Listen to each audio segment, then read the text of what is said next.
ஏங்க எங்கள் மாவட்ட பொருளாளர் வாழை இலை முருகேசன் ஒருத்தர் இருக்கார். அவருக்கு வந்து சிறந்த சமூக சேவகருக்கான விருது கிடைச்சிருக்கு. அவர் வந்து சுந்தராவரத்தில் இருக்கார். அவர் வந்து எப்படின்னா கேப்டன் மேலே ரொம்ப ஒரு ஈடுபாடான ஒரு மனிதர். அவர் வந்து பார்த்திங்கன்னா குளிக்கிற நேரமும் தூங்குகிற நேரத்தை தவிர எப்போவுமே எங்கள் கட்சி துண்டு அவரோட கழுத்தில் இருந்துக்கிட்டே இருக்கும். ஏன் அடையாளம் மாதிரியா? அது எப்படி சொல்கிறதுங்க, இப்போ வந்து பார்த்திங்கன்னா ஒவ்வொரு கட்சியும் பிராண்ட் பண்ணுறதுக்கான ஒரு இது இருக்குல்ல, ஒரு ஐடிவிங்க அந்த மாதிரிலாம். இதெல்லாம் 2005 எங்கள் கேப்டன் கட்சி தொடங்கும் போதே எங்கள் தொண்டர்கள் பார்த்திங்கன்னா அந்த கட்சியை கொண்டு போன விதமே அவ்வளோ ஒரு அழகாக இருக்கும். ஒரு சுவர் விளம்பரமாகட்டும், பேனர் ஆகட்டும், எங்கள் தலைவரை கொண்டு போன விதமே இப்போ இருக்கிற ஐடிவிங்களாம் தோற்றுரும். அந்தளவுக்கு தேசிய முற்போக்கு திராவிட கழகத்தோட தொண்டர்கள் அந்தளவுக்கு இறங்கி வேலை செஞ்சாங்க. இப்போ இருக்கிற காலகட்டம் எங்கள் நிலமை கொஞ்சம் மோசமாக இருக்குதுன்னு வச்சுக்கோங்களேன். ஆனால் அப்போ கூட அவர் வந்து அந்த கட்சியை எப்படி மக்கள் மத்தியில் கொண்டு போய் ரீச் பண்ணுறது அப்படிங்கிற மாதிரி அவர் எப்போ பார்த்தாலுமே அந்த கட்சி துண்டு இல்லாமல் நான் ஒரு வாட்டியும் கூட பார்த்ததில்ல. அவர் ஒரு வேளை வீட்டில் இருக்கும்போது கூட அந்த கட்சி துண்டு இல்லாமல் இருந்திருக்கலாம். ஆனால் நான் வெளியே எப்போ பார்த்தாலும், அதாவது கட்சி மீட்டிங்கே இல்லாமல் வேறு ஏதாவது ஒரு வேலையாவோ எங்கேயாவது வெளியே பார்க்கும்போது அந்த கட்சி துண்டு எப்பவுமே அவரோட கழுத்தில் இருக்கும். ஏன் அவ்வளோ ஏங்க ஒரு அதிமுக ஃபங்க்ஷனு திமுக ஃபங்க்ஷன்னா கூடமே இவர் அவ்வளோ தைரியமாக அந்த கட்சி துண்டை கழுத்தில் போட்டு போய் நிற்பார். இப்போ நாங்களாம் வந்து கொஞ்சம் கூச்சப்படுவோம், யாராக இருந்தாலுமே ஒரு சங்கோச்சப்படுவோம். அந்த வேற ஒரு கட்சி ஃபங்க்ஷனு நம்ம சரி நம்மளை கூப்பிட்ருக்காங்க நம்ம போய் நிற்கிறோங்கிற மாதிரி இருக்கும். அது நமக்கு தேவையில்லைங்கிற மாதிரி நம்ம ஒரு சின்ன தயக்கம் இருக்கும். ஆனால் அவர் கொஞ்சம் கூட சங்கடப்பட மாட்டார். நம்ம கட்சியை நம்ம எப்படி கொஞ்சம் கொண்டு போய் மற்றவங்ககிட்ட அவங்க என்ன நினச்சாலும் என்ன அப்படிங்கிற மாதிரி. இது வந்து ஒவ்வொரு தேசிய முற்போக்கு திராவிட கழகனோட தொண்டனும் இந்த மாதிரி இருந்தால் நிச்சயம் நம்ம கட்சி வந்து ஒரு நல்ல ஒரு பொசிஷன் போகும். அதாவது அவரோட காரில் கட்சி கொடி இருக்கும், பின்னால் வந்து மாவட்ட பொருளாளர் அப்படின்னு எழுதியிருக்கும். அந்த காரு எங்கே நிற்கிது எதுக்கு நிற்கிதுன்னு தெரியாது. ஆனால் வந்து அது நிற்கும். ஏதாவது மீட்டிங்குன்னா இவர் மாவட்ட செயலாளர் காரில் வந்துடுவார், அந்த கார் சும்மா வரும். இது வந்து எப்படி சொல்கிறது, ஒரு பிராண்டிங் மாதிரி. இவரை பார்த்து நம்ம கட்சியை நம்ம எப்படி கொண்டு போகலாம் மக்கள் மத்தியில் அப்படிங்கிற மாதிரி நமக்கு ஒரு ஆர்வம் வந்து நம்ம வண்டியில் எழுதலாமா. நான் என் வண்டியில் வந்து என்றும் கேப்டன் வழியில் அப்படின்னு எழுதியிருக்கேன். என் செல்லில் வந்து கேப்டனோட பேக்ரவுண்டு பின்னால் இருக்கிறதுல அது வச்சுருக்கேன். வீட்டில் காலண்டர் ஆகட்டும் எல்லாமே அந்த கேப்டனை மக்கள் மத்தியில் எப்படி கொண்டு போய் சேர்க்குறதுங்கிற மாதிரி அவர் ஒரு நல்ல எடுத்துக்கிட்டாக இருக்கார். அவருக்கு இன்றைக்கி வந்து சமூக சேவகருக்கான ஒரு விருது கொடுத்துருக்காங்க. அது உண்மையாகவே ஒரு சந்தோஷமான விஷயம். எப்படி சொல்கிறது, ஒரு ஸ்டேஜ்னாலே அதில் ஒரு கட்சிக்காரங்களோட நேம் படிக்கிறாங்கும்போது அதிமுக திமுக அப்படிங்கிற ஒரு கட்சி இருக்குமே தவிர தேசிய முற்போக்கு திராவிட கழகத்துக்கு ரொம்ப கம்மி. அப்படி இருக்கும்போது அந்த ஸ்டேஜில் சமூக சேவகருக்கான விருதுக்கு திரு வாழை இலை முருகேசன் தேசிய முற்போக்கு திராவிட கழக பொருளாளர் எனக்கு கூறும்போது நம்ம எல்லாருக்கும் ஒரு உற்சாகமாக இருக்கும். நம்ம கட்சியை சார்ந்தவங்க ஒருத்தங்க அவார்டு வாங்கினாங்க அப்படின்ட்டு. அது ரொம்ப ஒரு அழகான ஒரு விஷயம். எப்படி சொல்கிறது, கேப்டன் தொண்டர்கள் ஒவ்வொருத்தரும்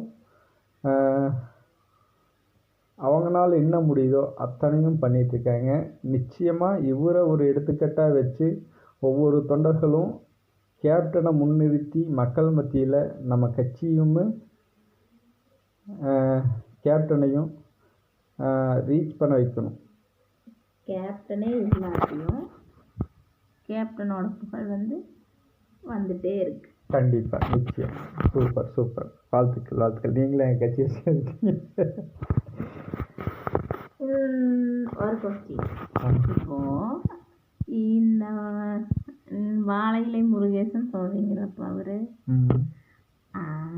வந்து எப்போ பார்த்தாலும் எனி டைம் அந்த உங்களோட கட்சி துண்டை வந்து தோளில் போட்டே இருக்கிறான்னு சொல்கிறாங்க. ஆனால் அவரை பார்த்து நாமளும் இப்படி இருக்கணும்னு யாராவது யோசிச்சிருக்காங்களா? எல்லாருக்குமே ஆசை இருக்குங்க. யாரும் நாங்கள் கட்சியை மறைச்சிக்கிட்டு வேலை செய்யணுன்ட்டுலாம் கிடையாது. எல்லாருமே எங்களோட கட்சியை வெளிப்படுத்தி இப்போ கட்சியிலேருந்து இறங்கி வேலை செய்கிறதுனாலே அது மற்றவங்க பார்க்குறவங்க என்ன வேணால் பார்த்துக்கிட்டோம், என்ன வேணால் நினச்சிட்டோம். ஆனால் 24 மணி நேரம் நம்ம கட்சி துண்டை கழுத்தில் போட்டுட்டே இருக்க முடியாதுல்ல. இருந்தாலும் இவர் போட்டுட்டே இருக்கிறாருல்ல, அது அடிக்ட் ஆயிட்டாங்களா?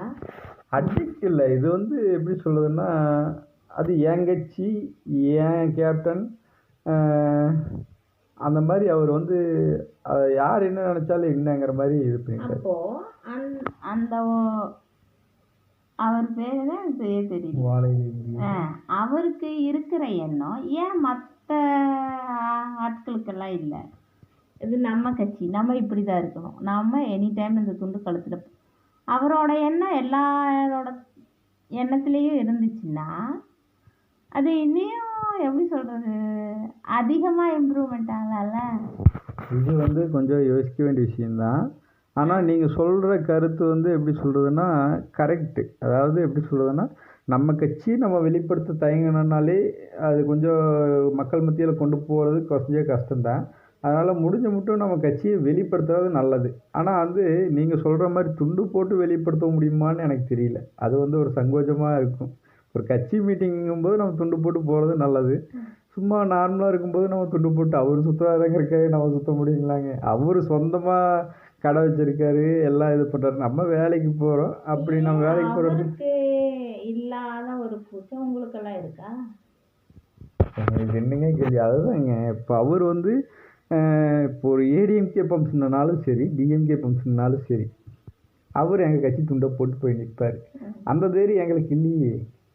தைரியம் இல்லைங்கிறத விட எங்களோட அது ஒரு கூச்ச சுபாவமாக இருக்குதுன்னு வச்சுக்கோங்களேன். இன்னும் சொல்லப்போனால் நீங்கள் சொல்கிற கருத்து மக்கள் மத்தியில் கட்சியை ரீச் பண்ணுறதுக்கு இது ஒரு நல்ல ஐடியாவாக இருக்குங்கிற மாதிரி இருக்குது. அந்த துண்டை தவிர நான் இப்போ பார்த்தீங்கன்னா என் வண்டியில் வந்து என்றும் கேப்டன் வழியில் அப்படின்னு எழுதியிருக்கேன். இருங்க, என் செல்லு பேக்ரவுண்டு கேப்டனோட ஃபோட்டோ, அந்நியாரோட ஃபோட்டோ இருக்கும். இப்படி ஒரு சில விஷயங்களில் நம்ம கேப்டனை எப்படி வெளிப்படுத்தலாங்கிற ஒரு சில இது இருக்குல்ல, அது வந்து இப்போ எங்கள் தொண்டர்கள்கிட்ட மேக்சிமம் கம்மியாக இருக்குதுன்னு வச்சுக்கலாம். அதை வந்து எல்லாருமே பண்ணாங்கன்னா இன்னும் கொஞ்சம் டெவலப் ஆகும். ஒரு நாங்கள் 100 பேர் இருக்குன்னா 100 பேரில் ஒரு 20 பேர் 30 பேர் மட்டும் அவங்க வண்டியில் கேப்டன் நேம் எழுதி வச்சுருக்காங்கன்னு வச்சுக்கோங்களேன். மீதி இருக்கிறவங்களும் அவங்களுக்கு எப்படி என்ன வசதி இருக்கும் அதுக்கு அது மாதிரி அவங்க கார் வச்சுருந்தாங்கன்னா காரில் எழுதி வைக்கட்டும், 2 வீலர் வச்சுருந்தாங்கன்னா 2 வீலரில் கேப்டன் எழுதி வைக்கட்டும். இன்னும் சொல்லப்போனால் நான் இங்கே நாச்சிவரத்தில் ஒரு வண்டியை பார்த்தேன். அவரெல்லாம் எங்கள் கட்சியாலே கிடையாது, ஆனால் புரட்சி கலைஞர் கேப்டன் எழுதி வச்சுருக்காரு. அவருக்கு முன்ன பின்ன நான் கட்சி மீட்டிங்லேயும் பார்த்ததில்ல, கட்சியிலையும் பார்த்ததில்ல. அது வந்து அவங்க உணர்வு, அவங்க வெளிப்பாடு. இது வந்து நம்ம தொண்டர்கள் மேக்சிமம் எல்லாருக்குமே வரணும். வந்து அவங்க அந்த வண்டியிலன்ட்டு இல்லை, கேப்டனை எப்படி மக்கள் மத்தியில் கொண்டு போய் சேர்க்க முடியுமோ அதுக்கான முயற்சி எடுத்தாங்கன்னா நிச்சயமாக நம்ம கட்சி வந்து இன்னும் கொஞ்சம் இம்ப்ரூவ்மெண்ட்டாக இருக்கும், நல்ல வாய்ப்பு இருக்கும். அவரை எப்படி கொண்டு போய் சேர்த்தணும்னா மக்கள் மத்தியில் அவங்க என்னென்ன பண்ணாங்களோ அதை இப்போ இருக்கிற ஜென்ரேஷனில் கொண்டு வரணும். அப்போ தான் அது செயல்பாடுகளில் கொண்டு வரணும். அப்போ தான் அவரை வந்து கொண்டு வர முடியும். திரும்ப சும்மா பேசிகிட்டே இருந்தாலும் கொண்டு வர முடியாது. இது அரசியலுங்க, பேசிகிட்டே இருந்தாலும் கொண்டு வர முடியாது. இது அதுதான் சொல்கிறேனே, இப்போ ஒன்றும் இல்லை, கேப்டன் இல்லைங்கிறதுக்கு அப்புறமா நிறைய பேர்த்தோட மனம் மாறி இருக்குன்னு சொல்லலாம். கேப்டன் பற்றின மதிப்பு கூடியிருக்கு. கேப்டன் இவ்வளோலாம் உதவி பண்ணியிருக்காரான்னு தெரிஞ்சுக்கிட்டவங்க இப்போ அதிகம். அப்போது உதவி பண்ணியிருக்காருன்னு தெரிஞ்சவங்களே அவர் இல்லாதப்போ அங்கே போயிருக்காங்களே, அப்போது அங்கே போனவங்களே அதிகம். இப்போ அதை புரிஞ்சுக்கிட்டவங்களும் இன்னும் அதிகமாக இருக்காங்க. இவங்க வந்து இப்போ புரிஞ்சிருக்கிற நிலமையில் நம்ம வந்து இன்னும் கொஞ்சம் கேப்டனை முன்னிறுத்தி மக்கள் மத்தியில் ரீச் பண்ணால் இன்னும் கொஞ்சம் இம்ப்ரூவ்மெண்ட்டாக இருக்கு, நல்ல ஒரு வாய்ப்பாக இருக்கும். தெற்கு மாவட்ட தேமுதிக பொருளாளர், சமூக சேவையில் அதிக ஈடுபாடு கொண்டவர், வாழை இலை ஏ முருகேசன்